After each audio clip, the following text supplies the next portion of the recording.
Welcome to the latest edition of the Bearcat Coaches Show. I'm Graham Simpson. The men's basketball team went 2-0 last week, including a 3-overtime thriller at Georgia Southwestern on Saturday. Let's hear from Coach Watad about how the team played and their preparations for the final two games of the regular season. We are here with head men's basketball coach Omar Watad. Coach, bit of a crazy weekend, especially Saturday. Congratulations on setting a new PBC record in terms of points scored off the bench, with 34 coming from Jacob Cooper. If you don't mind just kind of going through your thoughts on the gritty win. I think one of your assistant coaches called it pulling it from the mud. Harrison, yeah, Coach Burton. Coach Burton said we got it out the mud. It's a saying our guys often use, and that just means it's a gritty, tough win. Had to get it ugly, and we did. We took care of things. Honestly, the last 21 minutes of the game, last 6 minutes of the regulation, then 15 minutes of overtime. I think what the record's 87 bench points. Is that right? It is now. Yeah, 87 bench points is crazy. 34 from Cooper. I mean, he was, outstanding, phenomenal. There's no other way to put it. Especially on the offensive end, he really was. Sebastian Augustive hits 4 big threes. Jalen Pugh hits 5 threes, and thought he really guarded. I thought Sebastian guarded for the most part. Connor McKay came in and got every loose ball all over the O glass, drove, finished, made plays for others. He was great. Jean Gagwek, forget about it. He was awesome, especially in the overtimes, getting in that dunker spot and rolling to the rim and 0 rebounds, finishing, 16 and 9. Those guys, forget about it. They were out of this world good, those 5 guys. And then, our starters, Navon was good offensively, not great defensively. But overall, what I loved about our starters is their passion and enthusiasm on the bench when it wasn't, their day. I thought Dom Stanford honestly came in when, he wasn't having a great day offensively. He came in clutch moments and made some big plays defensively and on the O glass, and made some plays as well. But then Tommy Lake came in and guarded. Having not played a lot, and it was really the bench guy's game, but quote unquote, the bench. It doesn't, again, it's irrelevant for me who starts and who doesn't. It really is. I thought Tommy against it locked down. I thought Scherf was starting to get going, but his foul trouble really kept him out of rhythm. He started to get going late, then got his 5th foul. May, same thing. And then Colvin, although he didn't play a lot, the kid was always, as he always has had an outstanding attitude. So, all 10 guys delivered in some fashion. And what an amazing game. What an amazing comeback. On Wednesday, you guys played Georgia College. All around, a very solid effort from top to bottom. I think both games you had at least 4 guys scoring in double figures, but we've seen it pretty much since the beginning of the year. You're not afraid to roll, your starters, but then, at any given moment, you'll roll, the 1B squad. You'll pull out that hockey line change. How has having, you kind of put in air quotes, the bench. Right. Having them play all those minutes, you're not rolling, 3-4 guys, you're rolling sometimes 10, 11 guys per right. game. How has, getting them the experience early and often put them in a position where, with injuries kind of piling up at not exactly the most opportune time this late in the season, right. just 2 games left, right. How has that experience helped them, to be able to be put in a situation where you're telling them, hey guys, it's crunch time. Right. We didn't exactly have our best start at Georgia Southwestern, but right. we're still in this. Right. Guys like Sebastian, Connor, who are now playing, sometimes 20 minutes a game. Right. How has that early experience transitioned into, you rolling them out and not really worrying about them, being towards the bottom of the bench? They're just, extra guys that, didn't start but can still give you those quality minutes. Right. Look, when you're talking about Sebastian and Connor specifically, those 2 dudes have been like 3rd-string quarterbacks all year, ready when their number's called. What would the proper metaphor be? 2nd-string quarterback?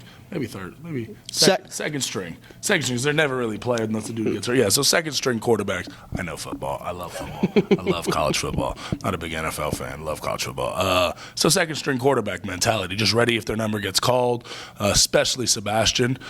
Connor has kind of more so known when his number was going to be called before very important games. Clayton State at home, Flagler at home. There's a couple more that he was essential. Morris in the NAIA game. There's a couple more games that his number was necessary and he brought it. And obviously Georgia College at home and this week. I mean, he's in the mix full on. And look, man, I have no doubt. And Connor hasn't had enough minutes throughout the year, so this was kind of his chance. Like, look, man, I just talked to him, told him like, you're in the mix. Don't worry about messing up. I'm not going to pull you for messing up. You just got to play, get your feet wet, and just play basketball. He's a heck of a basketball player, and he's a Mr. Basketball nominee in Georgia. He's a ball player.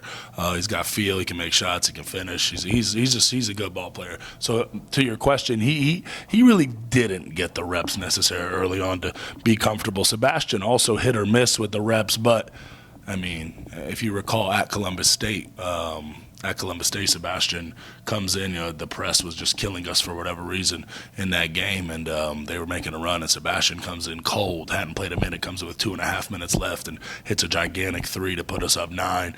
And then I think Scherf hits another three, puts up 12, puts it away. But just to come in and just be able to do that shows the poise he has, the ice cold veins he has as well. And so, Bash has been doing this. I mean, Bash is a true freshman, scored 17 in a game, 21 in a game. I mean, he's ready. He's not afraid of the moment, and he's good with the lights on. Ain't worried about that. And now Connor has proven himself as well, and I have all the faith in the world with him also. But when it comes to the others, I mean, Ajong started a bunch of games. Jacob Cooper's a top 3 scorer on the team.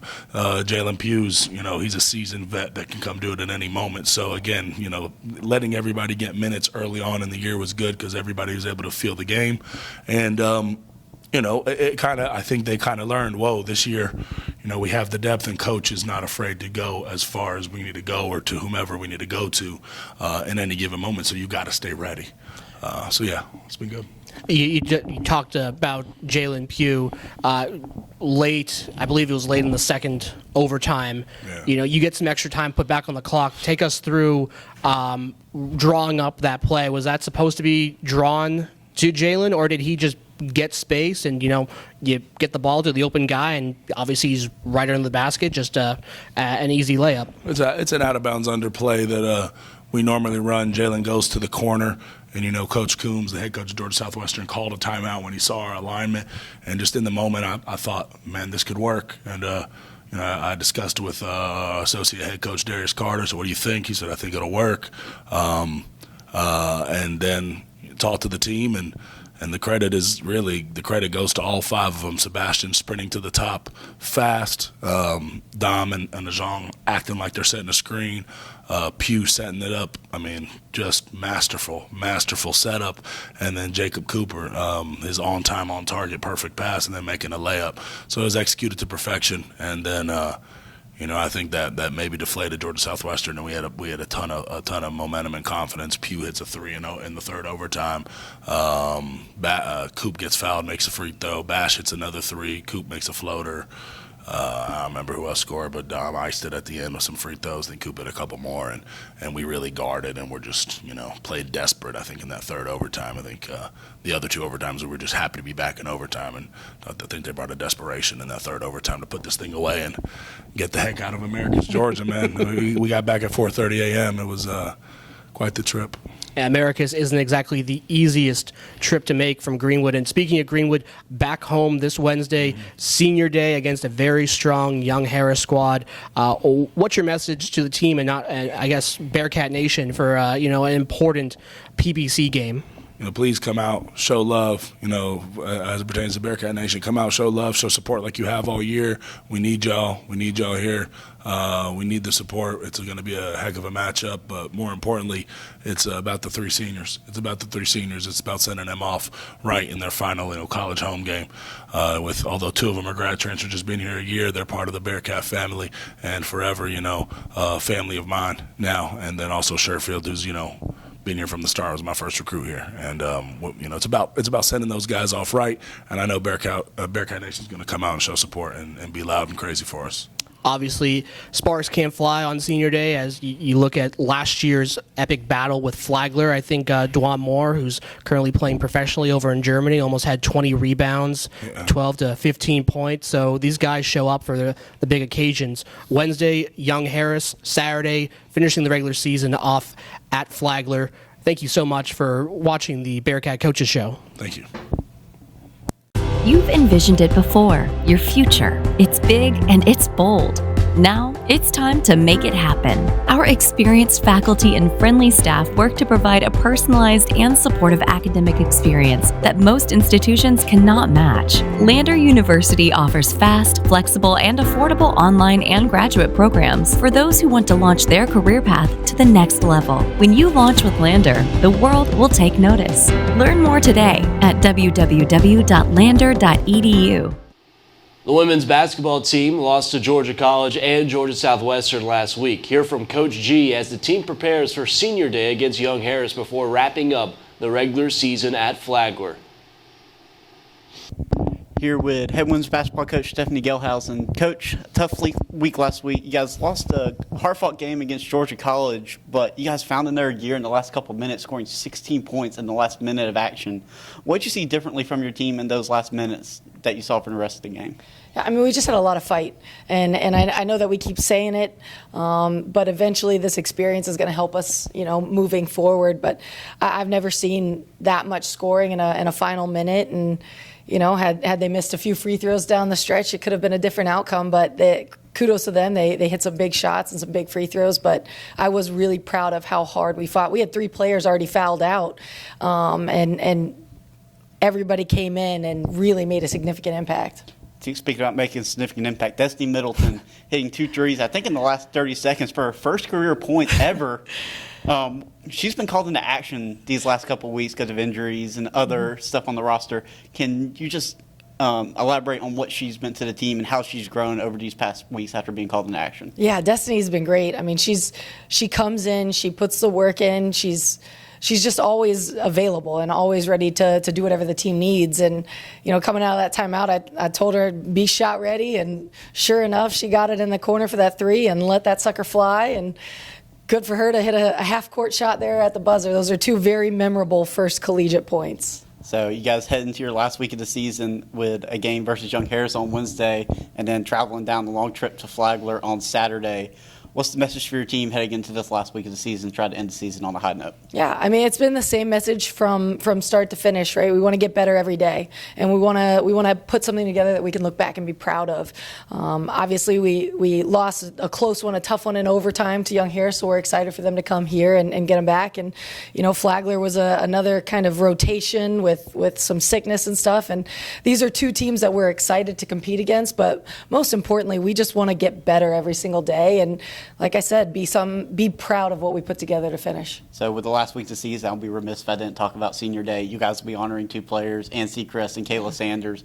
Just talk about what they've meant to the team both on and off the court, because they both weren't expecting to play coming into this year. Yeah, no, it's crazy how they both ended up in jerseys, and I'm thankful for each of them. But they just bring so much experience and leadership. I think Ann has a really steady, calm presence, having such a successful career at Indiana Wesleyan, and she brought that calmness and obviously could hit some big shots for us as well. And then Kayla's just a competitor. I mean, that girl is fierce. I've been fortunate enough, I know we talked about it last week, to coach her from start to finish, and that's one piece about her. I knew she'd come in and compete, and those 2 have really, really taught our young ones. And I'm excited for Ann to continue to stay with the program moving forward. Coach, best of luck this week. We're excited to see you guys play. We'll be right back with the Bearcat Coaches Show right after this. Break on the Lake offers a menu loaded with a wide range of delicious seafood and steaks, along with an amazing selection of handcrafted cocktails. From appetizers to soups and salads, Break on the Lake's food is served with an intimate space perfect for a cozy meal with family or a quiet date night. Whatever you're here for, you can always count on Break on the Lake for fresh seafood and a warm welcome from their team.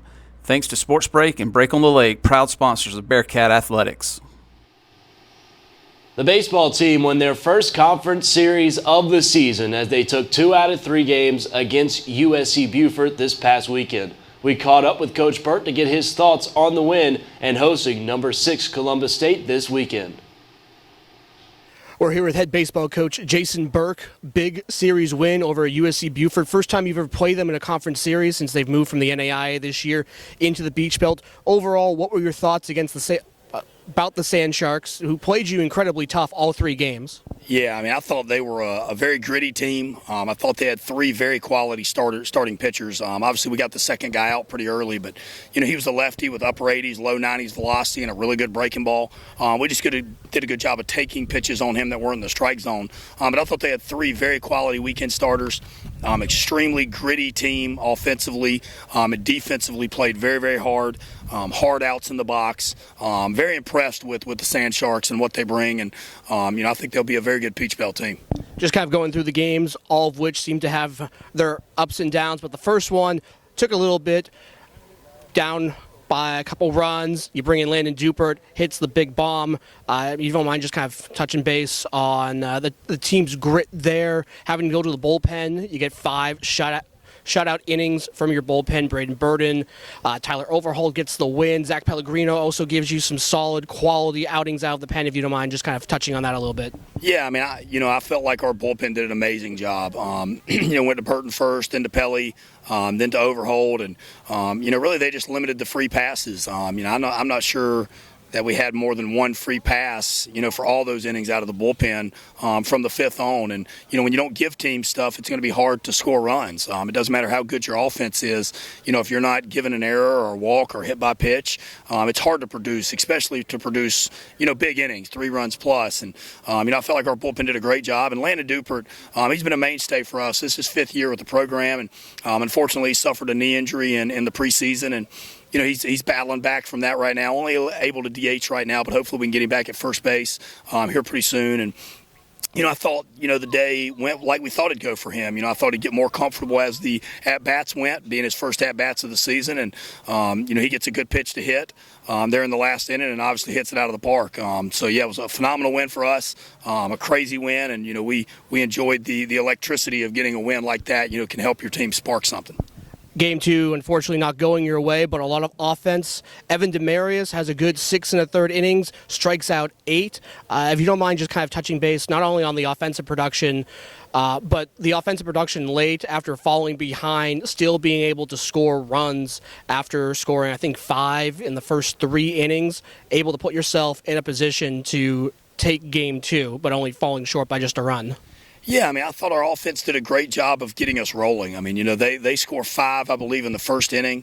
Again, we took the pitches we should have taken, and we swung at the pitches we should swing at off that kid. But that kid's got a really, really good arm, man. I mean, he's going to be a very good arm in this league and probably give some teams a really hard time to score some runs. We just did a good job offensively versus him. Then they brought in a righty. He did a good job keeping us off balance, had like a hard, tight cutter slider pitch, threw a lot of strikes. Again, didn't give us anything for free like I talked about in the first game. You need some free stuff to be able to score some runs. But he didn't give us anything for free, and we had a hard time earning it. I wish we could have built onto the lead. If you build onto the lead, maybe their dugout dies down a little bit. Maybe they give up a little bit, but we couldn't build on the lead. As far as Evan goes, he had a good first inning. Then we put up 5. Easy to settle in. We put up 5. Easy to have a good start then. You've got a little bit of a cushion in a lead. I know he was very disappointed in his start last weekend. Didn't feel like his command was where it should be. He did a fantastic job this week of prepping physically and mentally to go out there and give us a good start. So I was very proud of Evan for what he did this week, coming off a rough start the week before. Obviously, Game 3 today, not exactly much to talk about offensively for either team. But Cooper King goes 8 innings of shutout baseball. Not a lot of strikeouts, but he's able to put a lot of balls into play and lets his defense do the rest of the work.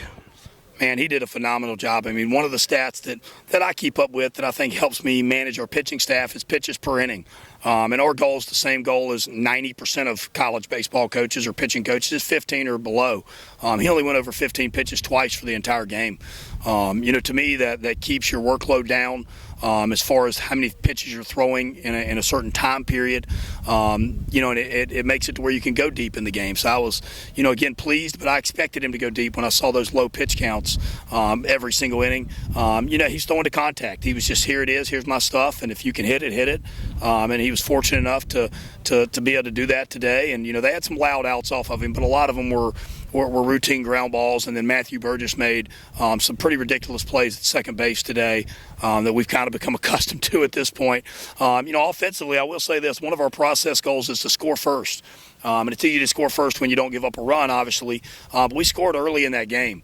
And when you do that, I think, again, you just like with Evan, you let the pitcher settle in a little bit. And, our offense scoring early, gave Cooper a little bit of a blanket to be like, hey, it's all right, they're going to score some runs. And even though we didn't score more runs, I think scoring early helps out tremendously.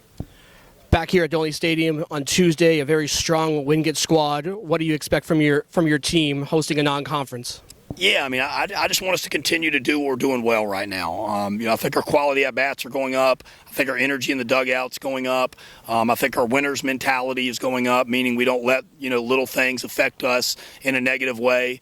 We've been preaching that for the last 2 weeks. Like, hey, an umpire makes a bad call, move on from it. We don't catch a break. We hit a line drive at somebody, or maybe they hit a 16 hopper through the 6 hole. It's just baseball. It's and we're trying to do a better job of not letting that affect us. So that's what I want to see versus Wingate. They'll be very good. They'll have a lot of velocity, more than likely. They usually throw very, very hard. They have a very sound offense. They have some guys that can run, some guys that have some power. So it'll be a good opponent for us. Last year we split with them, played them 2 really good games. Beat them here, lost to them on the road. I'm expecting a good battle with a really good team. Thank you very much, Coach. Thank you. Open since 1959, the Dixie Drive-In is home to the Dixie Cheese. A short-order restaurant with a family-friendly atmosphere, the Dixie Drive-In offers comfort foods like burgers, fries, and sweet tea. Located across the street from the Jeff May Complex at 600 Montague Avenue, be sure to plan your post-game meal at the Dixie Drive-In. In their final action before conference play, the softball team went 1-1 this past weekend, defeating Concord 8-0 and losing a heartbreaker to number 15, Lincoln Memorial, 3-2 in 8 innings on Saturday. Coach Crawford gave us his thoughts as the Bearcats open up the conference schedule this weekend, hosting Augusta. I'm here with softball coach Glenn Crawford. Coach, last weekend got the Bearcat Fleet Invitational. Team, unfortunately, weather and other issues, didn't get to play on Friday. How did you think the team responded coming out against Concord on Saturday? Well, I thought we had a great tournament with the Bearcat Fleet Invitational. I think our players were bummed they didn't get to play on Friday night. They were ready to go. So I was a little concerned about how we come out on Saturday, being 2 days off really, and then playing. And we started off pretty good. Then our bats really got hot and did what I thought we should do with Concord. And I think we hit the ball really well. Beat them in 5, and then went on to the next game. So I thought they came out and responded and answered really, really well. And then that next game was against number 15, Lincoln Memorial, another ranked team, another regional team for you guys. Jumped out to the 2-0 lead on Abby Behe's home run in the first. They tied the game up in the second, and then it kind of turned into a pitcher's duel. Lost in 8 innings, 3-2. Had a couple of chances. How do you think the team did? Well, I was very proud of our team. I always tell them at the beginning of the year, there's teams we're supposed to beat and there's teams we're supposed to battle with, and if we do that, we'll win our fair share of the battles. And to be right there with Lincoln Memorial the way we were, and they were 1 game away from going to the World Series last year. I thought we played really well. I thought our pitching, I thought Taylor pitched great. I think we had 5, maybe 6 hits in that game. So off of their number 1 pitcher that I knew he was going to save for us, and so I thought we played really well. We kept our poise. We went up 2-0, and then they came back and tied it and took the momentum, and we could have folded and said, oh, here we go. But no, we stood in there and we fought to the end. And it's just a line drive double play. You can't really fault that, and then Behe, I thought her ball was down, but they moved up for a ground ball in the outfield to throw us out at home, and so the line drive went right to the fielder. So, those are the breaks. But I told our team afterwards I was very, very proud of them, and I promised them. I said, you play that way every time, we'll win more than we lose, and I strongly believe that. And so now we get ready for the real season. You open up Peach Belt play this weekend. You host Augusta Friday, Saturday. What are you looking for this weekend from the team and from the Jaguars? Well, that's a great thing. I mean, now it's conference, and hopefully we prepared like I wanted to in our non-conference games leading up to it. Augusta's playing really well right now, and they got some pitching going on over there, and they're hitting. So we got to come and play our game. Like I said, we come play our game like we did against LMU and Concord this past weekend. I like our chances, but like I said, we got to do the little things. We got to do the little things that lead to big things, and we don't, then big things will happen to us. So I expect us to come out and compete and be excited. And it's conference, it's Peach Belt, and it's going to be fun. All right. Well, Coach, good luck. Thank you for joining us, and we'll be out here cheering you on this weekend. Thank you very much. All right. Thanks. All right. If you're looking for a place to enjoy good eats and good times, look no further than Sports Break. Great food, friendly service, and a fun atmosphere have been on the menu since 1990. So bring the family by for lunch, stop in to watch a game, or enjoy a late night with friends with some cold drinks while listening to live music at Sports Break. The women's lacrosse team took down Newberry 12-10 Saturday. Let's hear from Coach DeShill about the win and the team's preparation for Anderson and Wingate this week. Here with head women's lacrosse coach Bob DeShiel. Coach, you guys had a 12-10 win over a scrappy Newberry team. You guys got out to a big 6-1 lead. Newberry made a couple runs, but your team was able to overcome those and come away with a win. What were your overall thoughts on your team's performance? Overall, like I said, love how we started. We came out hot. It was kind of the momentum we were looking for to get out to a really good start. Newberry's a good team, so they were fighting pretty hard. Too many cards on our part, so we found ourselves man down quite a bit in the game. But our man down defense was fantastic, and we killed a lot of penalties, and just really kind of gutted out a really hard fought, intense game. You had two players that really made an impact on offense, Alyssa Sukan and Meek Peterson. What were your overall thoughts on how they led the offense? They're just great senior leaders, senior captains, four-year captains who kind of really helped us keep our composure. It was a game of runs. We got out to a hot start and they came back, and so with all the wild ebbs and flows of the game, it's great to have two senior captain leaders to really help keep our composure and really deliver in clutch, important situations. And then in the cage, Kara Crosby and Autumn Husky also on defense led the way, stopped multiple Newberry runs, including Kara in between the posts, stopping multiple free position opportunities where they could have easily tied the game. What were your overall thoughts on your defense performance? Absolutely, it was great performance by Kara, especially a lot of like you said, free position opportunities. We were down man down 7 times throughout the course of the game, so to have all that pressure put on her, she really delivered and really came through, which is great for being a sophomore in her second career start, to come out and make some really clutch saves when things weren't exactly going our way. And Autumn and the rest of our defense, Tamaya, Tiana, and just kind of a cast of everybody else did a great job of keeping their composure and really buckling down, especially in the man-down defense, to really perform and help give us the W. So you guys, this week you got 2 South Atlantic Conference opponents in Anderson and a really tough Wingate squad. What's your message to the team heading into this week?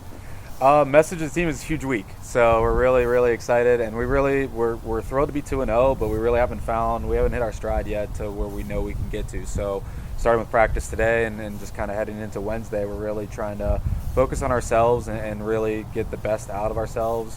To have against an undefeated Anderson team at Anderson under the lights on Wednesday, and then coming back here, we play one of the best teams in the nation in Wingate on Saturday at 4 o'clock. We're just really excited to take another big step forward for us, and really to kick it into the next gear to really propel ourselves into a really tough non-conference season, but then also prepare ourselves for conference in April and hopefully into May. All right, Coach, best of luck this week. We'll be right back with the Bearcat Coaches Show right after this. You've envisioned it before, your future. It's big and it's bold. Now, it's time to make it happen. Our experienced faculty and friendly staff work to provide a personalized and supportive academic experience that most institutions cannot match. Lander University offers fast, flexible, and affordable online and graduate programs for those who want to launch their career path to the next level. When you launch with Lander, the world will take notice. Learn more today at www.lander.edu.